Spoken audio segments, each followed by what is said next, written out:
علیکم ورحمۃ اللہ وبرکاتہ۔ رب اشرح لی صدری ویسر لی امری واحلل عقدۃ من لسانی یفقہوا قولی۔ ربی اعوذ بک من ہمزات الشیاطین، اعوذ باللہ من الشیطان الرجیم، بسم اللہ الرحمن الرحیم۔ اللہم صلی علی محمد وعلی آل سیدنا و مولانا محمد۔ سیرت النبی میں اس سے پہلے جو واقعات ہم نے ڈسکس کیے، اس میں زمزم کا کنواں جو تھا وہ حضرت عبد المطلب نے دوبارہ سے دریافت کیا، ان کو اللہ تعالیٰ نے خواب میں اس کی بشارت دی، کس طرح سے اللہ تعالیٰ نے بنو ہاشم کے قبیلے کو زمزم کی ملکیت دی۔ تو ہم زمزم کے بارے میں دریافت کرتے ہوئے اور ہسٹری میں گئے تو ہمیں یہ معلوم ہوا کہ زمزم کا جو معجزہ تھا وہ حضرت اسماعیل علیہ السلام کا تھا۔ تو ہم نے یہ جانا کہ کس طرح سے اسماعیل علیہ السلام اس مقام تک آئے جہاں پہ زمزم کے کنویں کا معجزہ ہوا۔ تو اس کے لیے ہمیں جو جانا یہ ہم نے کہ حضرت ابراہیم علیہ السلام کو اللہ تعالیٰ نے اپنی بیوی حضرت حاجرہ علیہ السلام اور ان کے جو بیٹے تھے، نومولود بیٹے حضرت اسماعیل علیہ السلام، ان کو ایک وادی میں چھوڑ کے آنے کو کہا جو کہ مکہ کی وادی تھی۔ تو مکہ کی وادی میں جب وہ چھوڑ گئے حضرت ابراہیم علیہ السلام، تو انہوں نے اللہ تعالیٰ سے ایک دعا کی جس کو اللہ تعالیٰ نے قبول بھی کیا، اور اس کے قبولیت کے یہ ہمیں نظر آیا کہ کیسے قبول کی کہ اللہ تعالیٰ نے ان کا ذریعہ معاش اسماعیل علیہ السلام کا اور ان کی والدہ کا اسی وادی میں کیا جو بنو جرہم تھا، جو یمن کے علاقے میں رہتا تھا، اس کو کس طرح سے اللہ تعالیٰ نے وہاں پہ لا کے بسایا، پھر وہ وہیں پہ رہنا شروع ہو گئے۔ تو اسماعیل علیہ السلام کی جو پرورش تھی وہ اسی قبیلے میں ہوئی۔ تو ابراہیم علیہ السلام جو تھے وہ تو رہتے تھے فلسطین میں، ان کا معمول یہ تھا وہ سال میں 1 یا 2 دفعہ اسماعیل علیہ السلام سے اور اپنی جو بیوی تھی ان سے ملنے کے لیے آتے ہوتے تھے۔ تو وہ ہر سال آتے تھے، اس طرح سے کچھ ٹائم وہاں گزارتے تھے اور واپس چلے جاتے تھے۔ تو اسماعیل علیہ السلام بڑے ہو گئے اور کچھ چلنا پھرنا شروع ہو گئے، تو اس ٹائم پہ جب وہ آئے تو وہ اپنے روٹین کے مطابق وہاں پہ رہائش انہوں نے رکھی کچھ ٹائم کے لیے۔ تو ایک دن ان کو ایسا ہوا کہ خواب آیا ان کو، کہ خواب میں وہ کیا دیکھتے ہیں کہ وہ اسماعیل علیہ السلام کو ذبح کر رہے ہیں۔ تو یہ خواب دیکھ کے ان کو بڑی تشویش ہوئی کہ یہ میں کس طرح کا خواب آیا، تو میں اس خواب کے بارے میں اس کی کیا تعبیر کروں یا کیا میرے لیے کرنا ضروری ہے۔ تو اس میں یہ بھی دیکھا جائے کہ اللہ تعالیٰ نے پہلے اس ابراہیم علیہ السلام کو بھی پہلے اس طرح کی آزمائش میں ڈالا کہ ان کو اپنی اولاد سے دور کر دیا، یعنی کہ ان کو فلسطین کے علاقے میں وہ رہتے تھے اور ان کی اولاد کو مکہ کی وادی میں لا کے بسوایا۔ تو یہ پہلے بھی ان کی آزمائش ہو چکی تھی، اپنی بیوی سے دوری کی، اور جو اپنی اولاد سے جو کہ اللہ تعالیٰ نے ان کو ایک عمر کا حصہ گزرنے کے بعد دی، یعنی کہ کچھ کہتے ہیں کہ 80 سال میں، کچھ کہتے ہیں 85 یا 87 سال میں، یعنی کہ 80 اور 90 سال کے درمیان میں جو ہے اسماعیل علیہ السلام کی پیدائش ہوئی تھی۔ تو اس ٹائم بھی اللہ تعالیٰ نے ان کو آزمایا۔ اب پھر سے ان کو خواب میں یہ جو ہے آزمائش کے لیے جو ہے پھر سے خواب آیا کہ ان کا ایک لخت جگر ہے، ان کی اولاد ہے، اس کو وہ ذبح کر رہے ہیں۔ اب ابراہیم علیہ السلام کی جو آزمائش تھی وہ اس سے پہلے بھی کی گئی۔ ہمیں معلوم ہے کہ جو نبیوں کے خواب ہوتے ہیں، ہم سب کو اس بارے میں معلوم ہے کہ نبیوں کے جو خواب ہوتے ہیں وہ وحی کی صورت ہی ہوتی ہے۔ اللہ تعالیٰ ان کو جو خواب میں چیزیں بتاتے ہیں یا ان کو چیزیں نظر آتی ہیں وہ ایک قسم کی وحی ہی ہوتی ہے۔ تو ابراہیم علیہ السلام نے جو خواب دیکھا تو ان کو اس چیز کا معلوم تھا کہ یہ اللہ تعالیٰ کی طرف سے ہی حکم ہے، اللہ تعالیٰ کی طرف سے ہی یہ مجھے اس چیز کا اشارہ دیا جا رہا ہے کہ میں نے اپنے بیٹے کی قربانی دینی ہے۔ تو اسی بات کا ذکر جو تھا، مشورہ جو تھا، وہ ابراہیم علیہ السلام نے اپنے بیٹے سے لیا کہ مجھے اس طرح کا خواب آیا ہے کہ میں تمہیں جو ہے وہ ذبح کر رہا ہوں۔ تو اس خواب کا ذکر جو ہے جس طرح قرآن کی آیت میں تھا، سورہ الصافات کی 102 نمبر کی آیت ہے، میں اس کا ترجمہ بھی آپ کو پڑھ کے بتاتا ہوں۔ پھر جب وہ بچہ اتنی عمر کو پہنچا کہ اس کے ساتھ چلے پھرے، تو اس ابراہیم علیہ السلام نے کہا کہ میرے پیارے بچے، میں خواب میں اپنے آپ کو تجھے ذبح کرتے ہوئے دیکھ رہا ہوں، اب تو بتا کہ تیری کیا رائے ہے؟ بیٹے نے جواب دیا کہ ابا، جو حکم ہوا ہے اسے بجا لائیے، انشاءاللہ آپ مجھے صبر کرنے والوں میں پائیں گے۔ اب آپ یہ دیکھیے کہ ابراہیم علیہ السلام نے ایک تو اپنے بیٹے سے مشورہ لیا جس کا ذکر اللہ تعالیٰ نے قرآن میں بھی کیا، اور ابراہیم علیہ السلام کا اپنے بیٹے سے اس مشورے کا لینے کا یہ بھی مقصد تھا کہ وہ جان سکیں کہ میرے بیٹے کی اس بارے میں کیا رائے ہے، کہ جس طرح اللہ تعالیٰ سے انہوں نے دعا کی کہ مجھے نیک اور صالح اولاد دے، تو اللہ تعالیٰ نے جو نیک اور صالح اولاد ان کو دی ہے تو وہ واقعی میں وہ نیک اور صالح ہے یا نہیں ہے، وہ کیا اللہ کے اس حکم کے اوپر اس کو سر بسجود ہو، تو وہ اللہ کے اس حکم کو ماننے سے کہیں انکار تو نہیں کرے گا۔ حالانکہ ابراہیم علیہ السلام نے تو اس کو جو ان سے امتحان لیا جانا تھا اس کو تو انہوں نے ماننا ہی تھا، کیونکہ ان کو پتہ ہے کہ اللہ تعالیٰ نے جو کہہ دیا ہے وہ مجھے کرنا ہی ہے، ہر حال میں کرنا ہے، اس کے میں انکار نہیں کر سکتا۔ لیکن انہوں نے اپنے بیٹے سے مشورہ لیا تاکہ یہ جان سکیں کیا میرا بیٹا بھی اللہ کے اس حکم کو مانے گا یا نہیں مانے گا۔ تو اللہ تعالیٰ نے جو ابراہیم علیہ السلام کو ان کی اولاد دی، اسماعیل علیہ السلام، تو وہ بالکل نیک اور صالح ہی تھے۔ انہوں نے یہی کہا کہ ابا جان آپ جو ہے مجھے صابر پائیں گے، آپ اللہ تعالیٰ کے جو اس حکم کو بجا لائیں اور میں قربانی کے لیے تیار ہوں۔ تو یہ دیکھیے کہ اللہ تعالیٰ نے ابراہیم علیہ السلام کو نیک اور صالح اولاد دی، اور پھر اسی اولاد کو ذبح کرنے کا حکم بھی دیا۔ تو آپ ان کے دل کی اور ان کے اس وقت جو جذبات کی حالات کیا ہوں گے کہ ان کو اس بیٹے کو ذبح کرنا تھا۔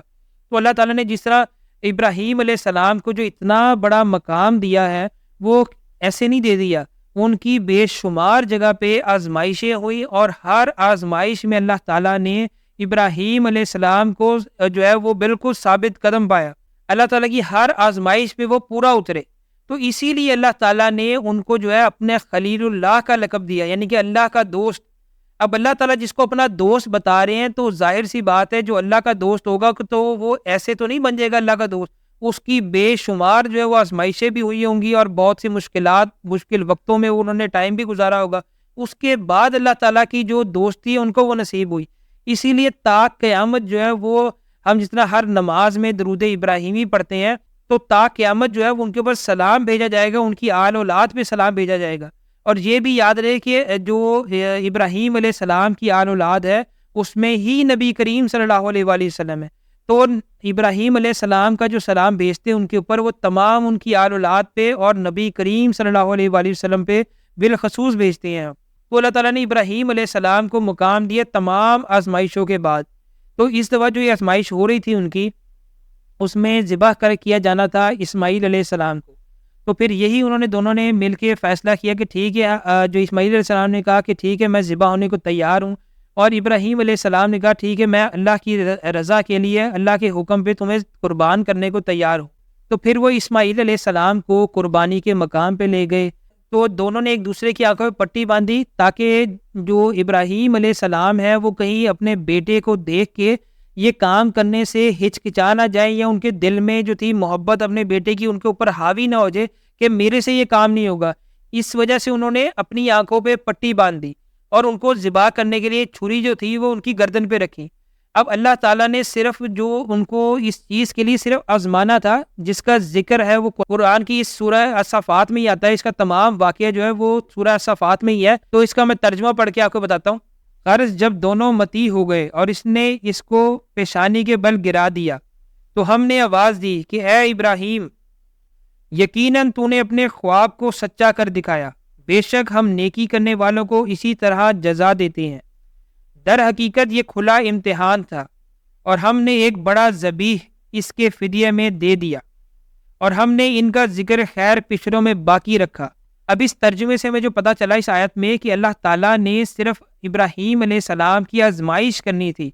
آزمائش کس چیز سے تھی کہ ان کی جو سب سے پیاری چیز تھی، ان کو ان کی اولاد جو اللہ تعالیٰ نے اتنے عرصے بعد دی تھی، ان کا بیٹا جو کہ نیک اور صالح بھی تھا، تو اس سے اللہ تعالیٰ نے آزمائش کرنی تھی کہ آیا یہ اپنی سب سے پیاری چیز کو میری راہ میں قربان کرے گا یا نہیں کرے گا۔ اللہ تعالیٰ نے صرف آزمائش کی ابراہیم علیہ السلام کی، اور وہ اس آزمائش میں پورا اترے۔ اور آزمائش بھی ایسی جس طرح وہ ہوتا ہے نا کہ نبیوں کے جو آزمائش ہوتی ہے، ان کے امتحانات ہوتے ہیں، اس کے بعد اس سے پہلے ان کو رزلٹ نہیں بتا دیے جاتے، جس طرح سے لوگ کہتے ہیں نا کہ سارے نبیوں کو غیب کا علم بھی تھا کہ وہ آگے کیا ہونے والا ہے، کیسے نہیں ہونے والا۔ تو جو ان کی آزمائشیں ہوتی تھی وہ اسی طرح سے ہوتی تھی کہ ان کو جو حکم ملتا تھا اس کے آگے کیا ہوگا یہ نہیں ان کو معلوم ہوتا تھا کہ آگے اس کے بعد کیا ہوگا۔ جس طرح خواب کے اندر اللہ تعالیٰ نے ان کو دکھایا کہ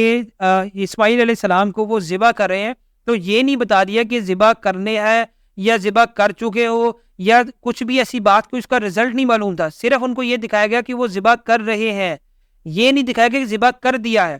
تو ان کو رزلٹ کا اس کا یا اس کے بعد کیا ہوگا یہ معلوم نہیں تھا۔ اب وہ تو کیونکہ ان کے دل کے جذبات کیا ہوں گے وہ تو اس ٹائم پتہ چلے گا جب ان کو پتہ نہیں کہ آگے کیا ہونا۔ اپنی طرف سے تو وہ ان کو ذبح کرنے لگے تھے کہ ان کو ذبح کرنا ہے میں نے، اب جب ذبح ہو جائے گا وہ اس ٹائم پہ جو دل میں احساسات ان کے کیا ہوں گے، کیا دکھ ہوگا، یہ تو اللہ تعالیٰ جانتے ہیں، اور وہ ابراہیم علیہ السلام جانتے ہیں کہ ان کے دل میں کیا حالات تھے، کیا ان کو جو فیلنگس ان کی کیا تھیں۔ تو اللہ تعالیٰ نے یہ آزمائش کی ان کی کہ یہ اپنے ان جذبات پہ قابو رکھ سکے گا نہیں رکھ سکے گا، میری آزمائش جو ہے وہ اس میں پورا اترے گا یا نہیں اترے گا۔ تو اللہ تعالیٰ نے قرآن میں بتا دیا، یہ ہمارے لیے بتایا کہ جو ابراہیم علیہ السلام تھے ان کی صرف یہ آزمائش کی گئی تھی تاکہ ان کا جو دل کے حالات ہیں یا ان کے ایمان کی حالت جو ہے وہ جانچی جا سکے۔ تو اللہ تعالیٰ نے بتا دیا کہ ابراہیم علیہ السلام ہماری اس جو آزمائش میں وہ پورا اترے۔ تو اس سے اگلی آیت میں اللہ تعالیٰ کیا کہہ رہے ہیں، سلام علی ابراہیم، کہ ابراہیم علیہ السلام پر سلام ہو۔ اب اللہ تعالیٰ کہہ رہے ہیں کہ ابراہیم علیہ السلام پر سلام ہو، تو اندازہ کیجیے کہ اللہ تعالیٰ کو ان کی یہ جو آزمائش میں پورا اترنا کتنا شدید پسند آیا کہ اللہ تعالیٰ قرآن میں کہہ رہے ہیں کہ سلام علی ابراہیم،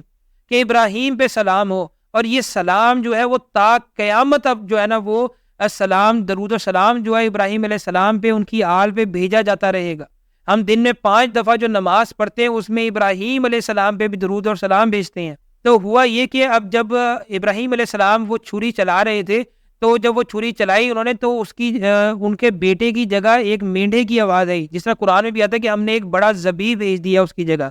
تو انہوں نے پٹی اتاری آنکھوں سے، تو دیکھتے ہیں کیا کہ نیچے جو ہے ان کی چھری جو پھیری انہوں نے وہ ایک مینڈھے کی گردن میں پھیری ہے، اور جو اسماعیل علیہ السلام ہے وہ ایک جگہ وہ سائڈ پہ کھڑے ہوئے ہیں۔ تو یہ دیکھ کے ان کی آنکھوں میں آنسو بھی آ گئے، اور اللہ تعالیٰ کا شکر ادا کیا اور اپنے بیٹے کو سینے سے لگایا کہ اللہ تعالیٰ نے اس آزمائش سے، بیٹے کی ذبح ہونے سے اللہ تعالیٰ نے بچا لیا۔ اور یہ دیکھیں کہ اللہ تعالیٰ نے اس قربانی کو تا قیامت یادگار کے طور پہ، ابراہیم علیہ السلام کی سنت کے طور پہ اس کو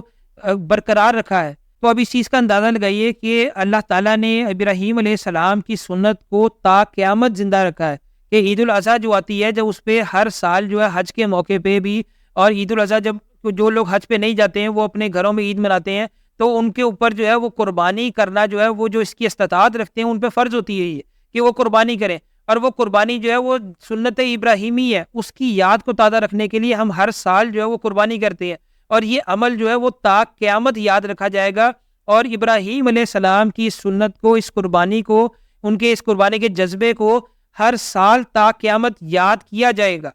تو ابراہیم علیہ السلام نے اتنی بڑی آزمائش میں بھی اللہ تعالیٰ کا جو اللہ تعالیٰ کے حکم کو بجا لائے وہ، تو اس چیز کو اللہ تعالیٰ نے تا قیامت جو ہے وہ یادگار بنا دیا تمام مسلمانوں کے لیے۔